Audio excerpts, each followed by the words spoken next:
All right. Good afternoon. Welcome, everyone. It's New Zealand Sign Language Week, and just out of interest, if you ever wanted to know what my name is in sign, it is Jacinda. That's a reference, I believe, to my beaming smile. I'll start with a rough rundown of the week ahead. Tomorrow here in Wellington, I'll be speaking at the 2019 Race Relations Day, where the Multicultural New Zealand International Volunteer Network will be launched. On Thursday, I will be attending the Just Transition Summit in Taranaki, where I'll be making a pre-budget announcement on how the government is supporting a clean energy future. Reducing our carbon footprint while creating new jobs in the clean energy sector is a key part of our plan to tackle climate change. On Friday, there will be a Labour Caucus Planning Day, and on Sunday evening, I will be welcoming to New Zealand a meeting with UN Secretary-General António Guterres in Auckland. This is a busy week for the government, in which we will also be marking really the 18th-month anniversary of the government.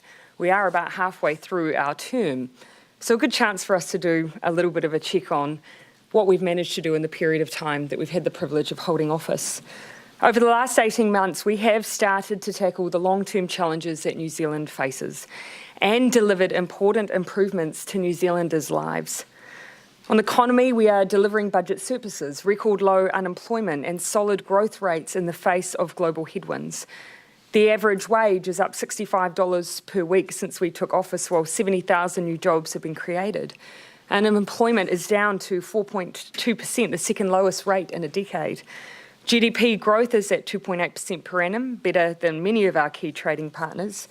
We've made the tax system fairer by changing the laws so multinationals pay their fair share of tax, and we have more to do in that area. Introduce research and development tax credits to help businesses create more high-paying jobs. We established the Green Investment Fund to help businesses tackle climate change while making a profit, and ended new offshore oil and gas exploration permits to do our bit to help tackle climate change. Our families package saw over 380,000 families get an income boost. Once fully rolled out, would average $75 per week, the biggest boost in incomes to low-paid New Zealanders in a significant time. The package will, over time, lift between 42,000 and 73,000 children out of poverty based on the best estimates that we have. Access to affordable healthcare is important to us. 540,000 people are now eligible for cheaper doctor's visits, and also 56,000 13-year-olds now get free primary care. We've funded 1,500 extra teaching places in Budget 2018 and a further 2,500 teacher trainee places in Budget 2019. And we've built over 200 school classrooms. The winter energy payment has helped over 1 million New Zealanders keep their homes warm and dry over the winter months, and this year is the first time people will receive it from the 1st of May. On Friday, we also made changes to abatement rates to take into account minimum wage changes. We're building more houses than any other government since the 1970s, including more than 1,000 state houses. We've extended paid parental leave to 22 weeks, and that will extend out to 26 weeks in 2020, so more parents can support their babies.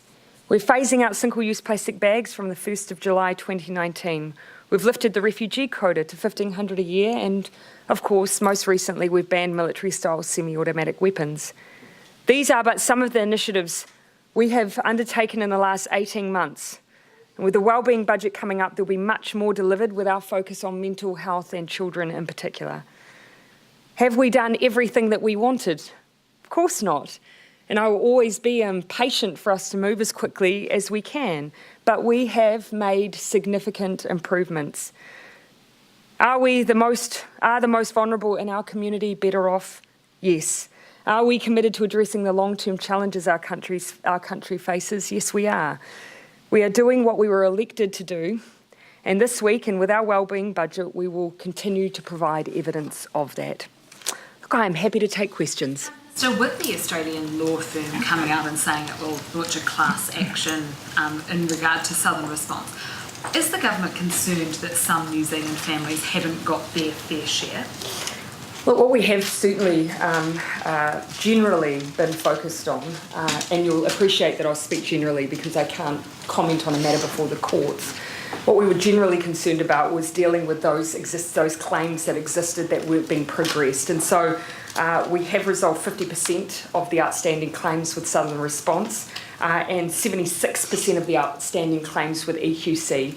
Do we want there to be ongoing claims outstanding after such a long period of time? Of course not, but we have made good progress. Could families or could taxpayers be getting a much bigger bill for this than originally expected? And are you preparing for that? Look, while this matter is before the courts, you'll appreciate I just simply cannot comment.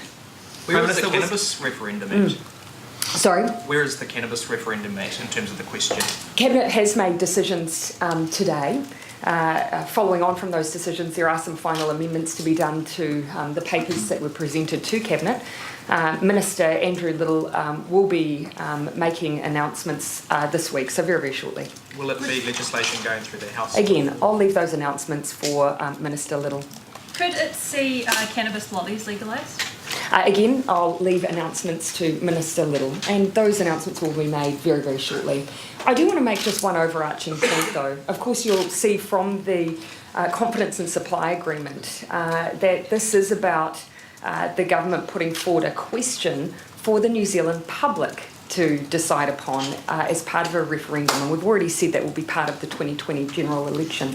This is not about formulating a government position, but simply formulating a question for New Zealanders to have their say on this issue. The government has committed to a binding referendum, though. What's your understanding of the word binding? Again, of course, this is something that you'll have clarity from the Minister over tomorrow. But of course, your own knowledge of New Zealand Parliament, you'll already know that truly holding a Parliament to a binding referendum is a challenging question, but we'll give greater clarity around binding from our perspective when the Minister makes his announcement. How would you describe discussions in Cabinet today on this issue? Oh, around the referendum? Absolutely fine. This has been a discussion we've been having for quite some time. As with every issue, we work through a consensus-based approach.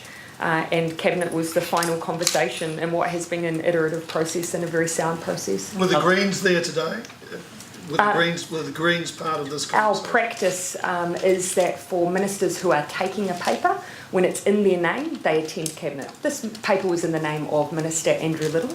Of course, all parties are involved in discussions around individual Cabinet agenda items, regardless of whether the paper's in their name or not. It just won't mean they will necessarily attend. Why couldn't it be announced today? As I've said, there's a few final, as is often the case, if there are any final tweaks made to a paper, we finalise the drafting after Cabinet. And so announcements will be made very shortly. Are the Greens happy with where you've landed? We've formed a consensus, so yes. How What was your reaction to the leak that of the Cabinet paper? is leaking? Sorry? How concerned are you that Cabinet is leaking? Oh, look, of course, I set very clear expectations around Cabinet confidentiality. Look, I am confident, though, that my Cabinet ministers maintain that confidentiality, keeping in mind that when we have Cabinet papers, they are circulated beyond Cabinet ministers in the drafting process, of course, via officials and officers. So my message to Cabinet today was, of course, my expectation is that they maintain confidentiality, but all officers must equally maintain that confidentiality. Will you investigate where that leak came from? Look, I actually don't want to spend too much time being bogged down by that question. I've again restated my expectations of both Cabinet, but more broadly than that. I think I should focus on getting on with the work at hand. We have not experienced the leak of a paper directly before, and I don't know that an inquiry would actually answer the question of how this came to occur. It's a serious issue. Did it come from an MP? Look, I cannot answer that question. I do not believe it came from our Cabinet. There have been other leaks from Cabinet before, though. National Party was sort of talking to that. There's been speculation before. Look, it's clear that what we've had here is, regardless of whether it's an iteration or not, based on a Cabinet paper. And that is, I see that as a very significant issue. I've restated my expectations. But again, as I've said, there is a reasonably wide circulation that does occur when these papers are being both drafted and circulated 4 meetings. Question is whether or not I would be able to determine exactly what has happened here. I'd rather get on with the job of governing than get too bogged down with that question. We have received cabinet papers via the National Party that have been leaked to the National Party in the past. So aren't you concerned enough that you plug those links? And look, I do see that as a significant issue, as did the last government when it occurred for them. Yes, we take the issue seriously, but at the same time, I'm not willing to spend too much resource pursuing an issue I may not be able to determine. Instead, I'm restating my expectations. I do see it as a serious issue. And I think, of course, I'd like to see us maintain the confidentiality that, by and large, Cabinet successfully operates with. On recent reports of bullying within the Parliamentary Service, and in particular the reports around the use of NDAs, these parliamentary staff are vital to help MPs do their jobs, but MPs have been very quiet. Do you have any view on how these staff is on the Office of the Clerk and Parliamentary Service? And I would agree with your perspective. I've been a member of Parliament, for over 10 years. Particularly parliamentary staff, out of office staff, they're critical to our ability to do our job. They play an incredibly important role as a direct contact point for the public, and I think we probably often underestimate just the importance of their role. I, as Labour leader, of course will take an interest in the report that's finally produced. I'm yet to go through that in detail, but I will certainly be taking an interest. Do you have confidence, given 37 staffers have quit since the review was announced? That probably shows that there's a lack of confidence. And that's just not a matter for me. That is a matter for the Speaker. My role is not one to oversee parliamentary services. I will, however, as leader of a team of members of Parliament who have staff in their charge, I will be taking an interest from that perspective. Do you agree, I guess in principle, with the Speaker's comments around the use of NDAs? I mean, as a leader, would you expect that Again, I wouldn't mind just withholding my statement until I have an opportunity to see the report in full, which I'm keen to do as leader of the Labour Party. Prime Minister, Huawei said today at the China Business Summit that it wants to meet government ministers over the broader ramifications of the decision to stall the 5G deal, saying that it has nothing to hide and has passed all scrutiny. Will you meet with them? Will government ministers meet with Huawei? And I was at that summit, which looked like a fantastic opportunity for engagement and discussion. That is not a new request that's being made by Huawei. My recollection is that question was raised some time ago. The point that we've made is that it wasn't a decision for government ministers.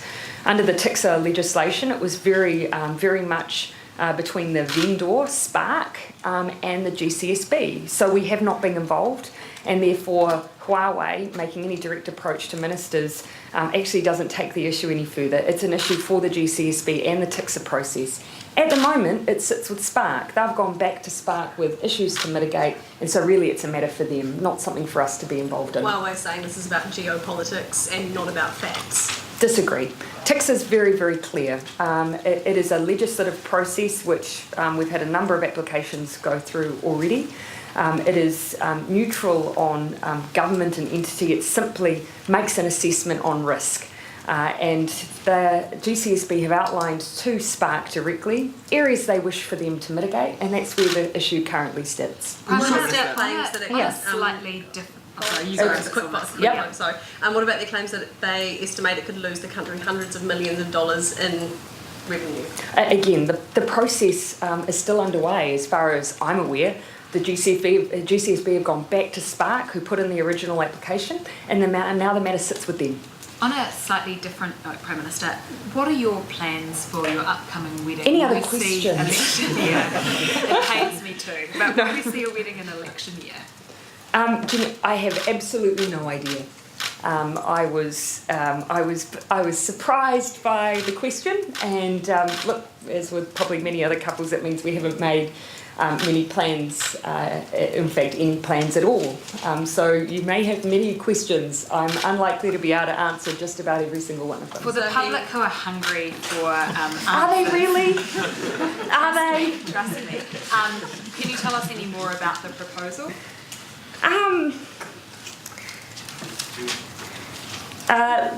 Look, there are some things that I wouldn't mind keeping for us. This is a very public job, and I'm quite happy to put quite a bit of ourselves out there. But there's some things I just wouldn't mind keeping to ourselves. What I will give you is where it happened. It was we were in Mahia, and we were sitting up the top of Moko Tahi Hill, which is a beautiful little outlook in Mahia. It was Clark, myself, a member of the DPS, so very intimate. A couple of locals from Mahia, and a dog, which then tried to eat the chocolate that Clark bought me at the same time. So it was very romantic. Did he go down on one knee? Well, I can tell you, Barry, that the DPS were up there and they had no idea, I don't think, what had happened. So that should be a bit of a giveaway to Can we you. see the ring, please, Prime Minister? Can you hold it up for us? Look, I'd prefer not to lower the tone of the beehive cedariette by flashing. Look, you've got good zoom lenses. I have also acknowledged that it was Clark's grandmother's ring, and so I have not been trying to hide our news from anyone. It simply doesn't fit on my on the right finger, so that's why it's sitting in the middle. So I hope this is not changing the mood of the room. I think we're done? Good. No. Bernard, I meant done on that set of questions. Did you have interest.co.nz really want to get into the China summit? Oh, okay. The CEO of Air New Zealand has said that Air New Zealand's lost $100 million trying to trade into China, and he implied that the Chinese government and the airlines there were unfair. Are you concerned that Air New Zealand's been treated unfairly in its attempts to deal with China? Yeah, I think those really are operational issues for the CEO, and I imagine what he'll be talking about. And I'm probably not using the technical term here, but probably landing spots. And so really those are operational issues that I'll leave for him really to comment on. I will acknowledge that actually our tourism numbers are looking solid, so that's probably what he's referring to. Can I just get you to clarify earlier when you were talking about the binding agreement and you said... Sorry, the referendum. Oh, yes. You were talking about more clarity will be given on that tomorrow. Yep. Does that mean Minister Little's making his announcement tomorrow? Yes. Okay. Prime Minister, Air New Zealand did say that they would appreciate some government ministerial input, particularly in Shanghai. And Over the landing slots. Yeah. So will you be helping them out? Again, this is an issue that I think has been going on for quite some time. Yeah. I'd hazard almost to say a number of years. I'm certainly aware of the issue, but you'll understand why we won't go into too much detail over the kinds of negotiations that they'll be entering into. But it is something that I am aware of. Prime Minister, News Foundation ran a story this weekend about a woman who had a child by rape when she was 15 years old. The baby was cared for full-time by her grandmother, and because of that, child support payments were deducted from the mother. I understand that Stuart Nash exempted sex assault victims from child support liability, but there isn't any kind of way of addressing refunds. Would the government consider an amendment to the law to allow refunds to rape victims, or consider an ex gratia payment? Yes, because as you know, generally child support payments are deducted, and then if the government is in any way financially supporting the care of a child, those payments are then retained by the government. Beyond that, for some of those policy details, you'll forgive me, I would need to go to Minister Nash. Happy to follow up on those questions though, but I just don't have that level of detail for you now. Prime Minister, was the zero carbon climate change policy Did the Cabinet consider climate change policy today? Again, when we have announcements to make, we announce them. You'll know that I don't have a general rule of thumb of running through every single agenda item from Cabinet. Has the final decision been made, however? MEP said this is going to be an act. Exactly. Last month. Exactly the same answer. When we have announcements to make, we'll announce them. There's something happening on Wednesday to do with it. When we have announcements to make, we'll make them. Prime Minister, has Meka Whaitiri regained your confidence? Again, she, during the course of interviews, talked about the support that she'd received, and I've been very clear about the fact that even when there are issues and mistakes that have been made by any of my members, my expectation is that we support them to address those issues. And that is the case for Meka, that I have an expectation she address the issues that have been raised. And she has undertaken some work in order to do that. When it comes to issues like cabinet reshuffles as a manifestation of support, I've made no decisions over any of those issues or questions. The work that she's done, is it enough to satisfy confidence within you? Again, I haven't finalised any decision making around ministerial appointments.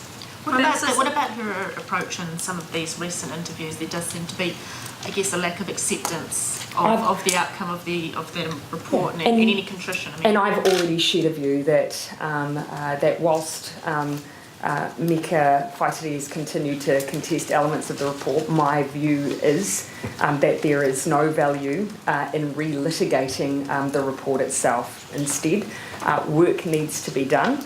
And my expectation is that work be done. Prime Minister, has there been any update on the situation with Louisa Akavi?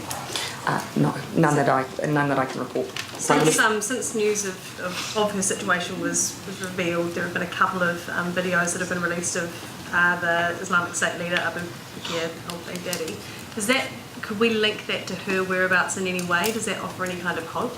Again, you'll appreciate I'm taking the same approach that I did from the very outset, and that is not commenting on her case. That includes any security or intelligence reports or questions over their existence. I'm just not going to comment. When you say no, there's nothing to report, do you mean that you can't publicly say? I'm maintaining the same position I always have, that I will not comment on the case at all.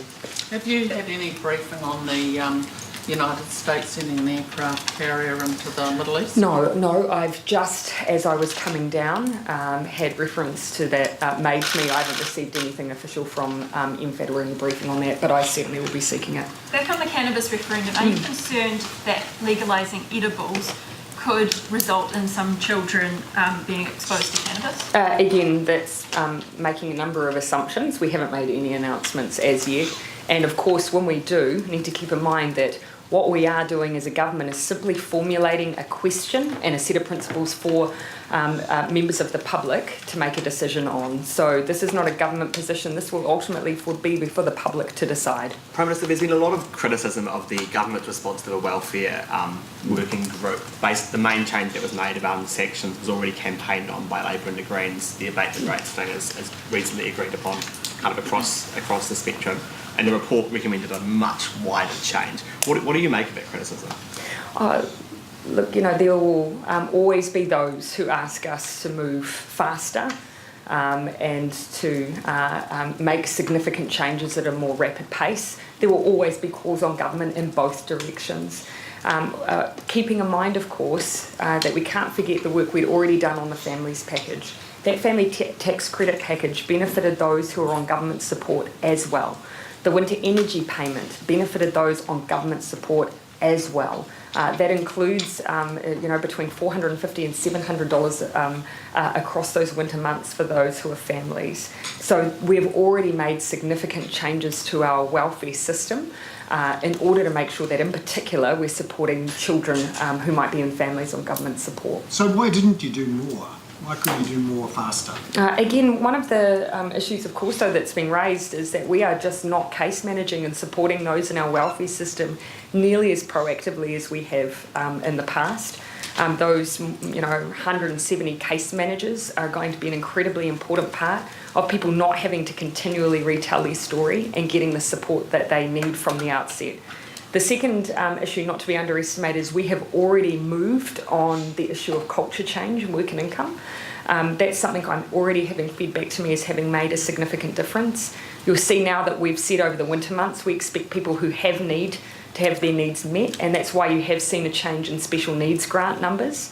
It's also why you'll see that we've, with sanctions, specifically said we're not making changes to the wider sanction regime at this point. We're just asking it to be applied accurately. And again, that's making a difference to the experience people are having. Our goal is, the same as those, I believe, who are accessing government support, to be supported into work, to have care for those who need it, for the period they need it, for those who cannot work. And that's what our welfare system should be about, and it's lost a lot of that. Were there any financial restrictions on your response? Look, there are financial restrictions on any government. We are, however, a government, though, that proudly can say that it's made a difference already, having lifted tens of thousands of children out of poverty, and we know there's more work to do. Prime Minister, Okay, how do you measure one more. whether those sanctions are being applied appropriately? Well, we know we have certainly measures of the numbers, so that gives us a bit of an indication.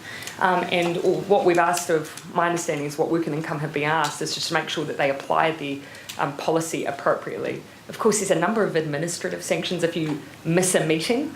Well, actually, it's only fair that you ensure that the person was properly notified, that they did indeed break an appointment before a sanction is applied. So making sure those checks and balances are in place is, for instance, one of the things that I believe Work and Income are doing. Prime Minister, just very Last question. would you be comfortable, if you were undergoing an operation, would you be comfortable to have equipment that was sterilised but still had congealed blood from a previous operation used on you? Look, I get the feeling you're asking me about a specific case, and I think I'd want to know a bit more. About unsterilised equipment, we've been talking a lot about it today, and there's been a few DHBs where there's still been kind of congealed tissue or blood used in operations from previous operations. We should all have an expectation that our surgical environments are sanitary and safe. All right, thanks everyone.